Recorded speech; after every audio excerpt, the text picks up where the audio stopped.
오늘의 한 주, 이번 주 한 주를 시작을 합니다.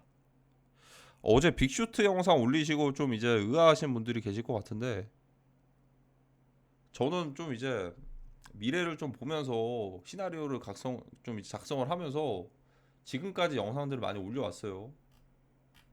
물론 이제 저는 시즌 1이 끝났다라고 생각을 해서 뒤늦게 달리는 그런 좀 이제 사이버 커넥트라든지 그 스텝앱이라든지 이런 오리진 프로토콜이라든지 이런 것들 다 지웠는데, 사실 2월달 대비해가지고 걔네들도 많이 올랐던 코인들이에요. 많이 올랐고 워낙들 좀 질문들을 많이 받을 수가 있어가지고 지웠는데, 사실 제 스타일상 저는 앞으로의 큰 그림을 바라보면서 시나리오를 작성을 합니다. 아직 전쟁은 실현되지는 않았는데, 비트코인 60K 가는 이유 이슈몰이 이때 비트코인 45K에서 50K였습니다. 그리고 실제로 많이들 여론몰이들이 됐고, 이 영향일지 모르겠지만 60K 도달했어요. 그리고 더 갔어요. 70K까지 솔직히 생각을 못했습니다. 김프 조금 껴가지고 저는 전고점 정도만 뚫을 거라고 생각을 했는데, 이번에 목표는 뭐였냐면 두 개, 그 이전이랑 다르게 이전에는 뭐였냐? 이전에는 1억을 갈 듯 말 듯하는 그런 마케팅이었어요. 코인 시장에서 단위점은 굉장히 중요하거든요. 굉장히 중요합니다. 근데 못 갔죠. 희망 고문하면서. 근데 이번에는 뭐였냐면 1억 원을 돌파했다.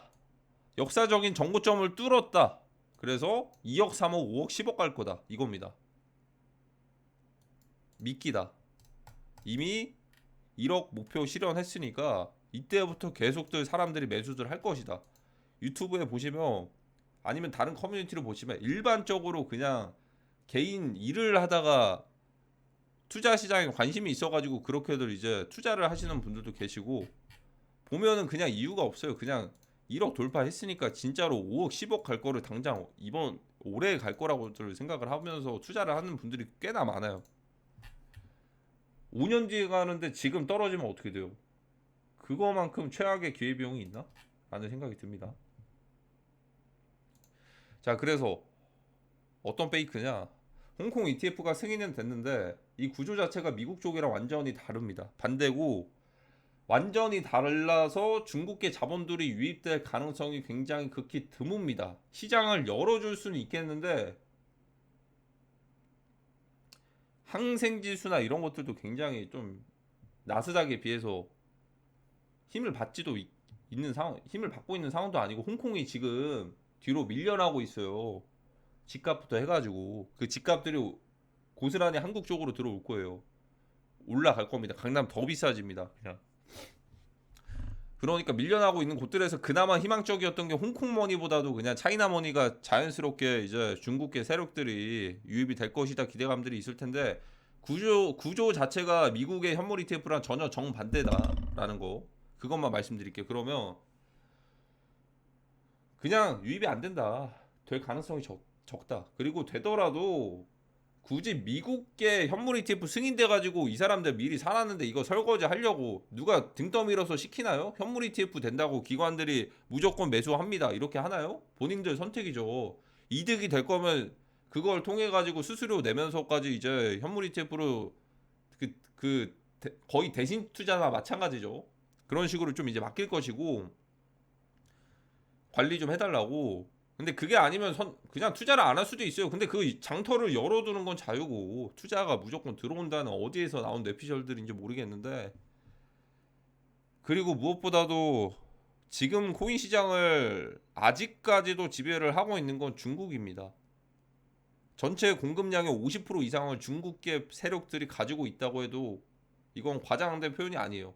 2013년부터 16년만 해도 거의 80% 이상들을 가지고 있었거든요.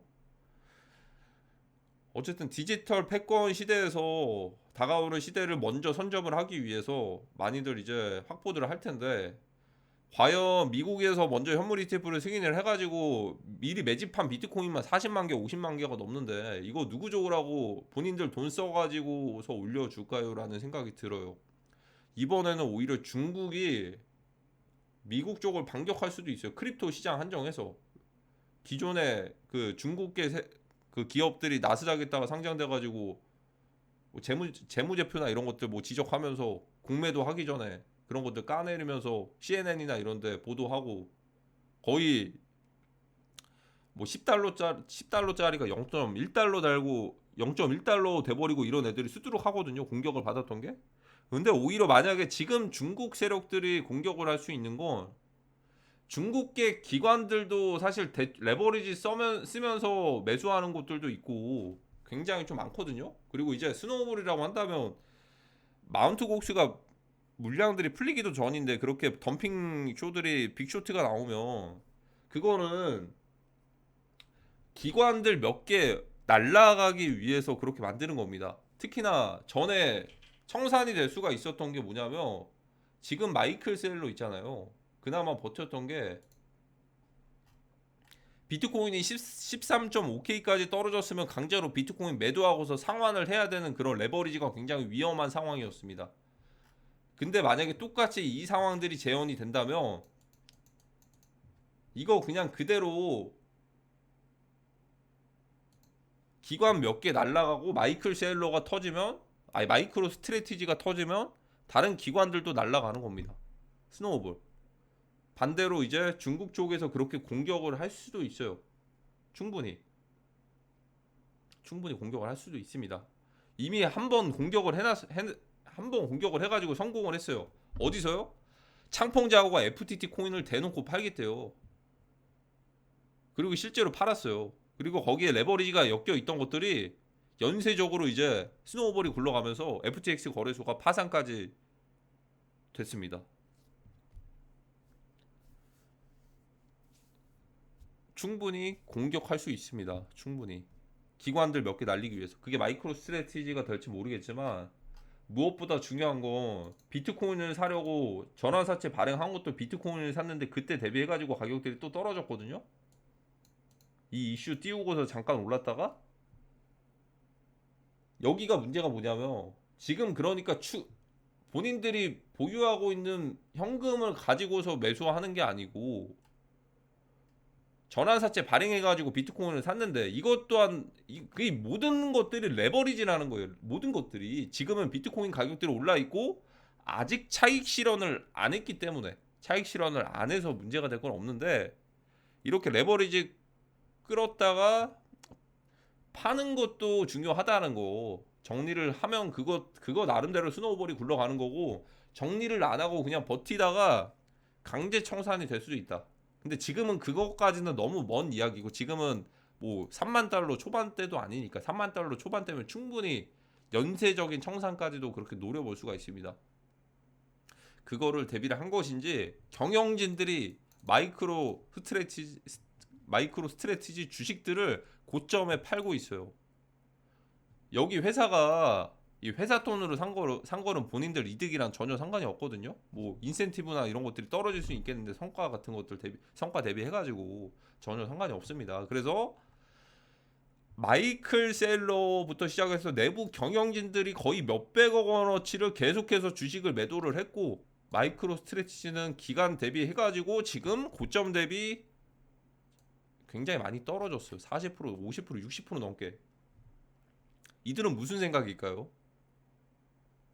비트코인 덕분에 올랐던 그런 것들 마이크로 스트래티지도 당연히 공매도 세력들 몇몇 이제 청산 당하고서 가격들이 좀 이제 급하게 오른 것도 있을 겁니다. 그런데 주식을 팔아가지고 이런 것들을 이제 개인들의 그것들을 위해서 했다라는 움직임 자체가 비트코인을 계속해서 매수하고 그런 의지와는 좀 다른 모습이지 않습니까? 비트코인을 계속 모아가겠다라는 의지랑은 다르게 그것들을 관리하고 보유하는 그 회사의 주식을 굳이 매도할 이유가 있어요? 아, 물론 그건 자유죠. 자유인데. 그러니까 본인들이 슬로건처럼 내세웠던 그거랑은 좀 다르잖아요. 그래서 충분히 그런 것들을 준비를 하고 있을 수가 있습니다. 충분히. 시나리오가 좀 맞아 떨어지지 않습니까? 제가 그래서 전에 말씀드렸던 큰 그림 그냥 폭락 한 텀 쉬고 폭락 지금 쉬어간다고 좋은 게 아니에요. 한 텀 쉬고 폭락이에요. 근데 그 와중에도 먹을 거리들은 많을 것이다. 그래도 그리고 빅쇼트 시나리오 저는 이거 어제부로 선언을 했습니다. 그리고 제가 말씀드리는데 당장 내일 빅쇼트 온다고 했나요? 2024년을 바라보셔야 됩니다. 크게 바라보셔야 돼. 크게. 저는 역사적으로 빅쇼트를 2번 정도 먹은 적이 있거든요. 2018년에는 사토시 크레이그라이트가 본인이 사토시라고 주장을 하면서 비트코인 덤핑하겠다고 하면서 이때 마이너스 50% 떨어질 때, 그리고 코로나빔, 그리고 루나 때는 오히려 공매도가 아니고 롱 쳐가지고 당했습니다. 근데 그때 느꼈던 분위기, 그때 느꼈던 그 관점에서 어떤 게 있냐면 그냥 판을 리셋 시킨다는 그 관점에서 한 비슷한 느낌을 받아요. 지금 속도감이 지금 이제 고점이고 물량들 좀 정리들 하느라고 이렇게 속도감이 좀 늦게 가는 것 뿐이지, 올해는 더 최악인 게 속도가 더 빠를 수가 있다라는 거. 언제보다요? 2021년보다. 기관들이 그냥 유동성을 만들어가지고 올렸으니까. 기관들이 올려가지고 만들어서 올렸던 게 언제부터 탈출런이 될 수가 있냐? 지금 이거 시기 잘 봐야 됩니다. 이거 이때부터는 페이크가 아닐 수가 있어요. 자, 마지막으로 그러면 설거지를 한다면 현물 ETF 그 가지고 있는 보유하고 있는 물량들 있죠.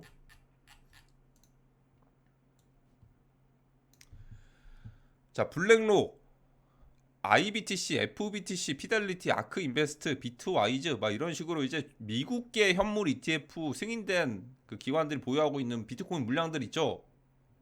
이 시점이 4월 말에서 이 홍콩 ETF 거래 시작될 때부터 이게 매도가 되면서 그런 식으로 방향들 나오면, 매도가 된다는 게 이게 플러스가 아니고 마이너스가 찍히면 코인베이스에 입금해서 매도해야 됩니다.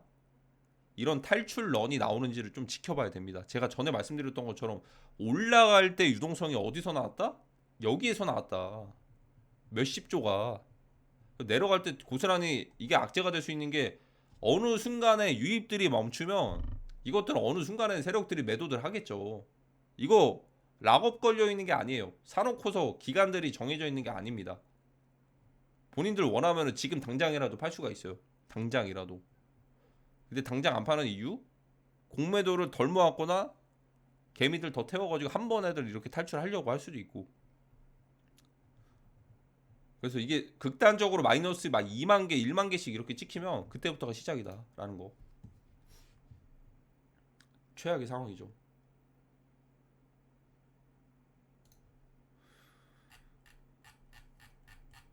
큰 그림으로 바라봐야 됩니다. 제가 이 모든 시장에 좀 반대되는 입장을 한 거 이때부터니까. 저 이때부터 폭락 외치고 있고, 폭락. 실제로 알트코인 이 정도면 폭락으로 안 느껴지는 것도 문제인데, 이게 폭락으로 안 느껴지는 건가? 라는 생각이 들더라고요. 몇몇 이게 폭락인가라고. 이게 폭락으로, 그러게요. 더 남았네요. 그런 폭락이. 일단 고점 대비 해가지고 1차 하락이 마이너스 50%면 굉장히 많이 뺀 거거든요. 이 정도 많이 떨어진 거 아닌가? 더 떨어져야지 폭락이라고 체감을 느낄 수가 있는 게 뭐냐면, 좀 뒤늦게 들어왔던 사람들은 그냥 지금 자체가 그냥 완전 물렸는데, 3월 달에 들어온 사람들은 2월 달에 들어온 사람들이 1월 달에 들어왔으면 아직도 좀 수익권인 구간들이 많아요. 존버하더라도. 그게 무서운 겁니다. 그게. 원래 고점 꼭대기일 때 확신을 가지게 하는 게, 이전에 수익금들을 가졌더라도 버틸만 하거든요. 버틸만 하니까 그게 문제인 건데, 어찌됐든 단기적으로 뭐 이제 홍콩 계열들 몇 개 빼고는 사실 국내장에서는 먹을 게 좀 희박합니다. 먹을 게 거의 많이 없을 수가 있다라는 거. 그러면 그나마 좀 긍정적일 수가 있는 게, 사실 홍콩 계열 중에서도 지불 수단인 알케미페이 같은 것도 있고. 이건 그냥 재미로 보셨겠죠. 재미로. 최근에 미노이가 그 다시 복귀를 했죠. 알케미페이. 재미로 보시면 됩니다. 자, 그러면 이제 앞으로 대응들을 어떻게 해야 될지. 그리고 중간중간 먹을 것들은 올 텐데 지금 해외 쪽에서도 움직이는 게 뭐냐면 신생 코인들 위주로들 움직입니다. 뭐 비트코인 룸부터 시작을 해서 고양이 코인들을 시작을 해서 정말 기가 막힌 타이밍이었던 게 뭐냐면 제가 이거 캣코인이랑 전에 그 분석한 것들 10배씩 올랐잖아요. 이게 정확히 BNB 이거 10배씩 올랐습니다. 분석하기 전에. 그리고 이거 제가 전에도 말씀드린 게 이거 사지 말라고 했어요. 이 정도면 고양이 코인 알리는데 충분하다. 기가 막히게 떨어지고 있죠. 맥점인 거. 그냥 해째와 그레째 하려고 올렸습니다. 그때. 캣도 마찬가지인데 이 캣 같은 경우에는 좀 가격들을 지켜주는 게 게이트 상장을 한다고 하더라고요. 카운트다운 걸려 있는 거 보니까. 근데 BNB 캣도 좋기는 한데 사실 본인들만의 브랜드가 있는 게 저는 더 끌려요. 전에도 말씀드린 것처럼 뿌로그가 아니고 페페처럼 개구리가 아니고 페페처럼 이런 식으로 고양이 언급하는 그런 것들이 많아지고 있고 MEW도 또 이제 있죠. MEW 이게 바이비트 선물 상장하는지를 지켜봐야 됩니다. 첫 번째 고양이 코인이 상장이 될 수도 있으니까 바이낸스에 선물 상장을 하면 바이비트에. 그리고 또 이제 이더리움에는 중국계 고양이도 있죠. 제가 좀 조용히 가려고 언급을 안 하는데 마우 얘네도 일단 일들을 좀 열심히 하고 있는 것 같아요. 그 뭐냐 클레임 같은 것도 이제 다른 제가 따로 언급을 안 하는 게 똑같이 슬로프 같은 사례가 나올까봐 언급을 안 했어요. 슬로프 같은. 그러면 만약에 물론 그거 가지고 보고서들 몰빵하시는 분들은 없으시겠지만 어쨌든 제 분석 스타일상 많이 맞췄잖아요. 대다수 좀 이제 알트코인들 뭐 몇 개 지운 것도 있는데 맞춘 것도 지웠어요. 같이. 그 질문들이 많아가지고. 그러다 보니까 혹여나 너무 그냥 그대로 무지성으로 그렇게들 따라들 하실까봐. 근데 만약에 슬러프 같은 사례를 만약에 나왔다. 얼마나 댓글들 얼마나 달렸을까 이게 좀 상상이 되더라고요. 예를 들어 저는 근데 본코인 다음으로 슬러프를 언급을 하려고는 했거든요. 근데 번할 것까지 그건 생각은 못했어요. 그러니까 프리세일이 아직까지도 물량들이 슬러프가 제공이 안 되고 있어요. 근데 대체해가지고 솔라나 5개 이상 참여한 사람들 슬러프 NFT 이렇게 제공을 해주기도 했어요. 그러니까 모르고 이제 토큰을 소각을 해버렸으니까 정말 상징적인 밈 그 자체죠. 그러다 보니까 프리세일 참여자들도 사실 할 수 있는 게 없어요. 그냥 기다리고 있는 게 계속해서 기다리고 있는 겁니다. 물론 이제 그 뭐냐 그 환불 그런 것들을 엘뱅크 통해 가지고 지갑들 받아서 후원도 받고 이렇게 모으고들 있긴 한데 아직도 금액이 부족해요. 아직도 NFT 팔아 가지고 또 이제 그 뭐냐 솔라나도 모으고 했더라고요. 그래도 좀 부족합니다. 그러면 뭐냐면 어쨌든 그건 기다림밖에 없을 건데 얼마나 많이들 좀 댓글에 슬로프 이거 언제 되나요? 묶였는데요? 얼마나 이게 딱 상상이 딱 되는 거예요. 얼마나 많이들 제발 좀 그러지 않기만을 바래서 이더리움 기반으로 골랐는데 다행히도 일들을 열심히 하고 있는 것 같아요. 근데 보니까 그 클레임이나 이런 건 프리세일이랑 같이 진행을 한다고 합니다. 그래서 아마 받을 수 있는 클레임 수량만 좀 이제 표시가 되는 것 같고 아마 제가 예상을 하고 있는 게 이제 차이나머니가 직접적인 연관이 있을지는 모르겠지만 모든 민코인에 보통 이제 덱스의 특징이 뭐냐면 보이지 않는 손들이 좀 존재를 한다는 거. 모르죠. 수혜를 받게 될지. 근데 좀 기대가 됩니다. 조만간 또 이제 프리세일을 또 이제 시작을 할 수도 있는데 팔리는 그 물량들이 오히려 안 팔리는 것들이 조금 더 좀 적당히 팔리는 게 좋은 것 같아요. 이 사례들을 보니까 이전에 그 프리세일 코인들 사례들을 보면 좀 너무 많이 팔려도 좀 안 좋은 것 같기도 하고 그냥 그대로 덤핑 쇼들이 많이들 나오니까 막 200억, 300억씩 팔리면 덤핑 쇼가 나오니까 오히려 좀 덜 팔리는 게 좋지 않을까라고 생각을 합니다. 오히려 어쨌든 중국의 고양이, 뭐 미국의 고양이든 다 기대가 됩니다. 고양이 자체가 전반적으로. 특히나 저는 좀 예상을 하는 게 이더리움 고양이가 있으니까. 그나마 슬로프 같은 사례가 안 나와서 다행이라고 생각을 합니다. 왜냐하면 저도 좀 뒤늦게 좀 찾아봤는데 그 비트코인 도지클럽도 BRC 계열에서 프리세일을 진행을 하고 있는데 저는 그게 저 피드에도 많이 뜨더라고요. 피드에도 많이 떠가지고 이게 좀 NFT 그림이었나? 그 뭐 도그버스? 그렇게 해가지고 되게 예쁘기도 한데 거기도 클레임이 계속 늦춰지고 있다라고 하더라고요. 클레임이. 그러니까 클레임들이 사실 두 가지로 나뉘는 것 같아요. 좀 이제 바로바로 진행을 하는 곳들이 있는데 바로 진행해서 잘 됐던 애들은 그것도 없었던 것 같기도 해요. 초반에 상장 펌핑들 되고서 그냥 그대로 죽었던 애들도 많고 예전에 생각을 해보면 이불페페였나? 그러니까 이게 바로바로 되는 것들도 좋지만은 않은 것 같아요. 바로바로 되는 것도.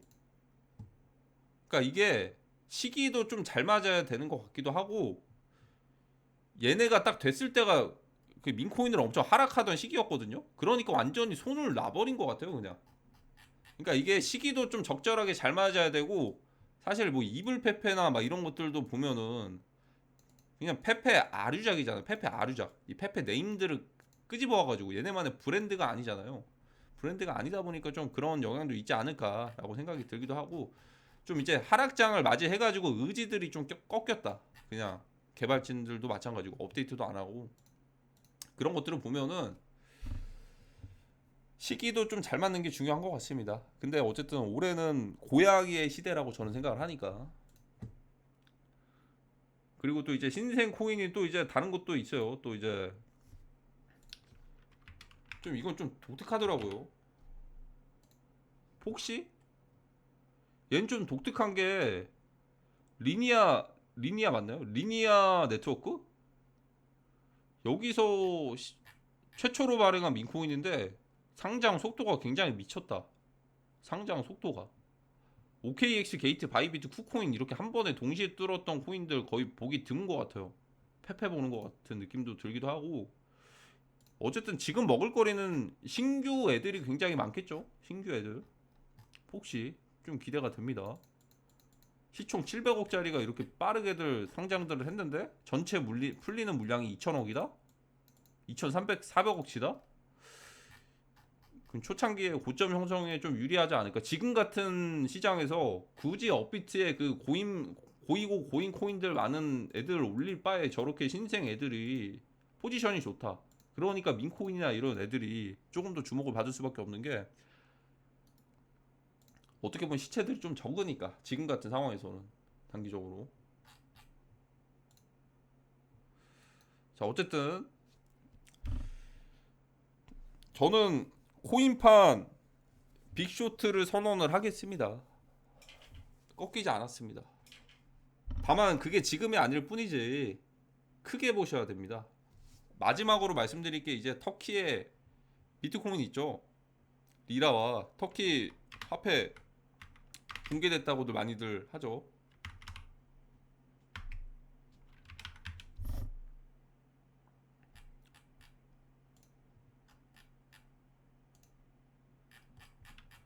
터키 비트코인 차트로 보면 이거 괴리율이 굉장히 심하거든요.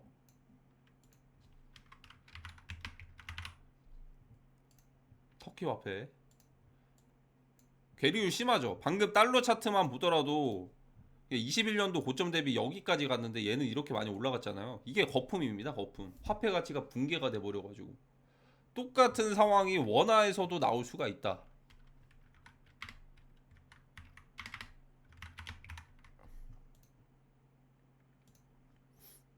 완전 전부터도 박살 났는데 계속 완전 박살 나고 있죠. 달러 대비 환율이. 근데 한국이 그 직전입니다. 직전 상황이에요. 정말 최악의 상황이 다가오기 직전 상황이고 버티고 있는 거지.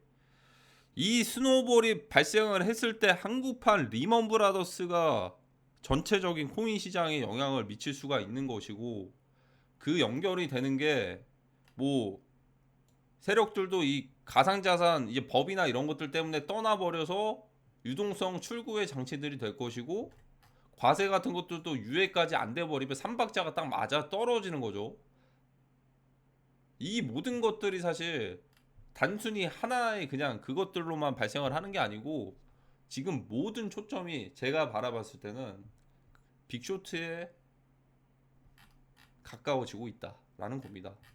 그리고 특히나 만약에 이런 위기 상황에서 그런 비트코인이 주목받을 수도 있는 거 아니야?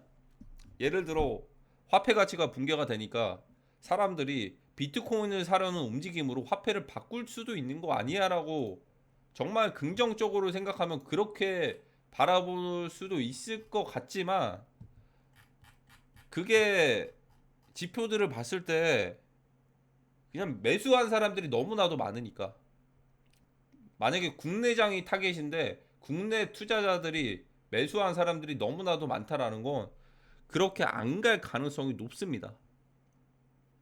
그러니까 위험 자산인 비트코인이 위기 상황일 때 좀 대체돼 가지고 중국 쪽에서는 그런 움직임들이 있기는 했거든요. 뭐 예를 들어서 뭐 이제 뭐 어떠한 좀 이제 위험 상황 때문에 비트코인으로 바꾼다던가 이런 상황들이 일시적으로는 있기는 했는데, 그리고 그 작년에 SVB 은행 파산할 때도 마찬가지고, 그때는 화폐 가치보다도 이제 은행 그 기존의 화폐보다도 이제 디지털 쪽이 좀 안전할 것 같다. 은행이 파산해버리니까 그런 움직임으로 일시적으로 만들어냈는데, 그것도 그냥 끼워 맞추기. 그냥 세력들이 그냥 올려놓고 그냥 좋은 쪽으로 해석을 해주는 거고, 떨어지면 또 안 좋은 쪽으로 해석을 하겠죠. 위험 자산 1순위 비트코인이 가장 먼저 빠르게 추락을 했다, 이런 식으로. 그리고 만약에 올라가 버리면 실물 화폐가 위험하고 화폐의 가치가 하락해 버려서 대다수의 사람들은 비트코인을 선택을 했다, 이렇게 해석을 해버릴 수도 있는 거고. 그러니까 그 두 가지 방향은 세력들 마음인데, 저는 그냥 하방적으로 보고 있습니다. 위험 자산 대체해가지고 비트코인으로, 그러니까 기존 화폐에서 그걸 움직이는 사람들은, 그런 움직임은 오히려 좀 이제 거의 없을 것이다. 지금 그 상황까지도 인지를 못하고 있는 사람들이 많을 거거든요. 지금 빗썸의 스테이블 코인이 왜 상장이 됐지라고 생각을 안 하는 사람들도 많을 거예요. 이건 정말 이례적인 일이거든요. 이례적인 일이고, 예를 들어서 테더 마켓이나 USDC 마켓을 열어주거나 그러면 모르겠는데, 아직까지는 그런 움직임은 없잖아요. 근데 그게 열리더라도 그게 유동성 출구의 장치가 안 될 거다, 그게 아니고 또 다른 수요를 만들어낼 수도 있는 건데, 아직까지 그런 게 없어요. 근데 왜 스테이블 코인을 왜 상장을 했을까? 해외 거래소 옮기기 좀 이제 편하기 위해서 그걸 열어줬나? 좀 뭔가 좀 의문이 많이 듭니다. 그 결과물들이 나올 테지만, 그래도 그나마 좀 시간이 있는 건, 일단 청원 끝났고 결과들 나오기 전까지 전후해가지고 홍콩 ETF 거래되기 전까지 해가지고 폭락이 그냥 연장이 된다는 관점에서 바라보고 있습니다. 그럼에도 불구하고 먹을거리들은 언제든 존재를 할 거라는 거.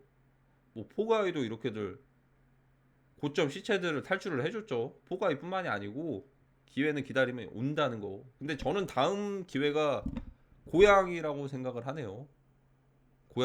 고양이 밈들이 좀 주목을 받지 않을까. 특히나 이더리움 기반에서. 물론 솔라나에서 MEW 역할이 어느 정도 좀 잘 해줘야 되긴 하겠지만, 그래도 좀 이제 긍정적인 것 같습니다. 어쨌든 모든 제 그냥 일기장 같은 인사이트에 좀 이제 왜 이렇게 생각을 해? 라고 생각을 하시면 이런 유튜버는 없을 겁니다. 구독 취소하라고 하는. 구독 취소하셔도 됩니다. 제가 굳이 그렇게까지 그분들까지 저는 이런 생각을 가지고 있는데요, 왜 그러시죠? 이렇게 뭐 이렇게 붙잡는 사람은 아니에요. 그 결이 안 맞고 채널이 안 맞으면 그냥 구독 취소하시고, 그냥 알고리즘 노출을 안 당하시려면 그냥 구독을 취소하시면 됩니다. 그리고 이 숨기기 버튼이 있어요. 유튜브 채널에서 이 채널에 관심 없음 설정하는 거 있거든요. 그거 하시면 알고리즘도 안 떠요. 그러니까 굳이 댓글 달지 마시고 가던 길 가시면 될 것 같습니다. 어쨌든 이번 주 한 주의 시작입니다. 한 주의 시작. 그나마 한 텀 쉬어가고 가더라도 이건 희망적인 상황이 절대 아니라는 거, 빅쇼트를 바라보고 있습니다. 자, 그럼 이번 영상 여기까지 하도록 하겠습니다. 감사합니다.